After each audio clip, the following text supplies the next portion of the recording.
This is apparently the greatest brownie recipe that exists. I wanted to put that to the test, and let's find out if Brian Lagerstrom was actually correct. I'm going to post a link to Brian's video so you can see the actual breakdown of ingredient measurements, but this is just an overview of what you're going to need. We got a little bit of flour with some baking soda and salt, white sugar, brown sugar, a stick of unsalted butter, milk chocolate chips, dark chocolate chips, Dutch processed cocoa powder, vanilla extract, olive oil, and 2 eggs. Very simple, and we're going to bring this all together to create the most luxurious, delicious brownies, at least according to Brian.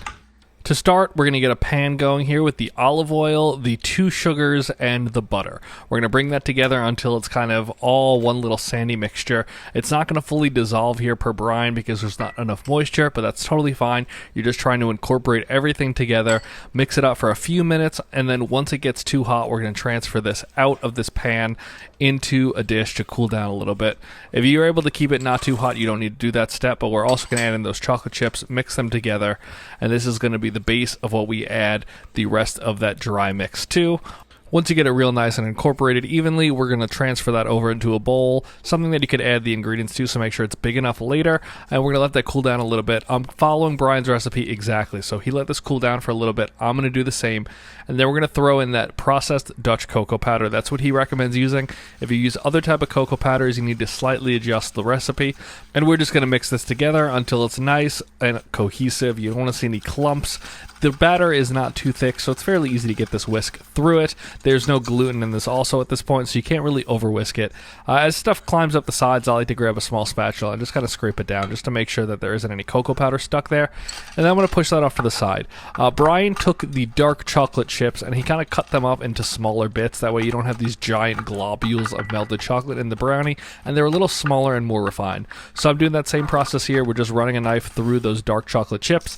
Then he also runs them through a sieve, a little sifter like this, to get out that really fine powder that you don't want in the brownie. Obviously you don't need to do this. I'm just trying to replicate his recipe to a T here, and now I want to put those back into a bowl and just push them off. You could do this at any step, but I'm just trying to get everything ready.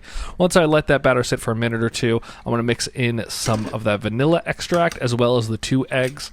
And then, like before, just mix this together. There's still no gluten, so you could really mix this quite vigorously to make sure those eggs break down. If you want to pre-mix them, go right for it, but you don't need to pre-mix those eggs. And then once we really get that to where we want it, I'm going to put it off to the side for 10 minutes, and when you come back, you get this beautiful velvety little mixture here. The point of that is to just kind of let those last little bits of sugar dissolve. And now we could add the dry mixture. This is the flour, this is the baking soda, and this is the salt. Now you got gluten involved, so do not over mix this. Be very careful with it and just mix it until that flour disappears. Once the flour is gone, we're going to leave it alone. Right about here is right as far as I want to get it. I'm being very gentle with it, and then we're going to add in those chocolate chips. We're going to mix that all together, and you're going to get a very beautiful batter, but do not overwork this at this point. You don't need a whisk, you don't need a stand mixer. Just a small spatula here and very gentle movements is all you need to do. And now we're going to use a greased pan. This is the one part of the recipe that I did not like, and I'll tell you about that at the end. But just use a stick of butter and really get in there, grease all sides, get it into the corners, get a lot on the bottom, and then we're going to pour that batter directly in.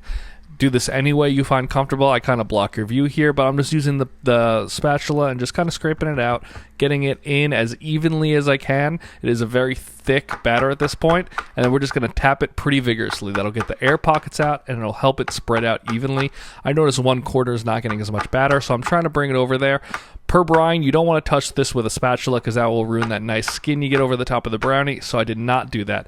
And then we're throwing this into an oven at 325 degrees for 35 minutes. I took it out here at about 30 minutes just to give it the little test of the toothpick, make sure it pulls out clean, and it did not, so I threw this back in.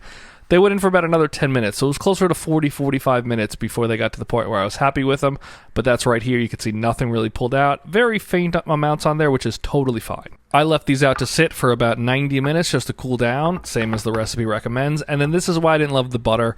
They're firmly stuck in there. I would normally use parchment paper, but Brian's recipe states that not using the parchment paper gives you a crispier, nicer bottom and edges to the brownie. So I tried that.